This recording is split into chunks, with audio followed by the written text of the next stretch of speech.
और आपको बताएं कि मुख्तलिफ ममालिक से ताल्लुक़ रखने वाले 34 सयाह कोयटा पहुंच गए हैं।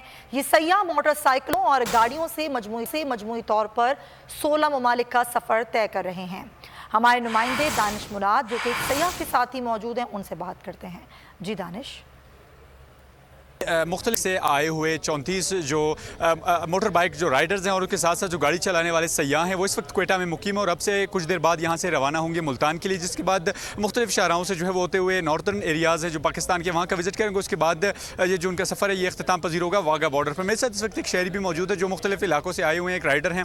Sir, what do you want to say? You visited Balochistan, what do you saw here and what do you want to say? I just came here for 2 nights, so everything, all the people are friendly here. I say, although the towns are not so developed yet, I hope in future they will more developed. So we are going to Islamabad next 2 days. I hope.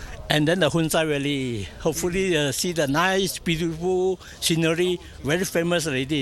Even all the Malaysians know Hunza Valley want to come and visit here. Thank you very much and we always welcomed you here. Okay. की सूरत ये हाल ये है कि 34 जो अफराद है जो मुख्तलिफ ममालिक से आए हुए हैं यहाँ पर और अब से कुछ देर बाद यहाँ से जो है वो रवाना होंगे। जी ठीक है, बहुत शुक्रिया दानिश।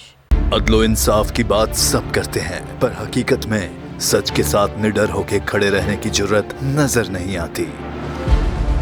बोल ने तश्कील दी 10 कोर्ट रिपोर्टर्स की टीम जो केस की बेस तक जा पहुंचे। पैनल पे सफे अव्वल के legal experts, court round up Neelam Arshad के साथ सिर्फ बोल पे। सब्सक्राइब करें और बेल दबाएं ताकि कोई खबर रह न जाए।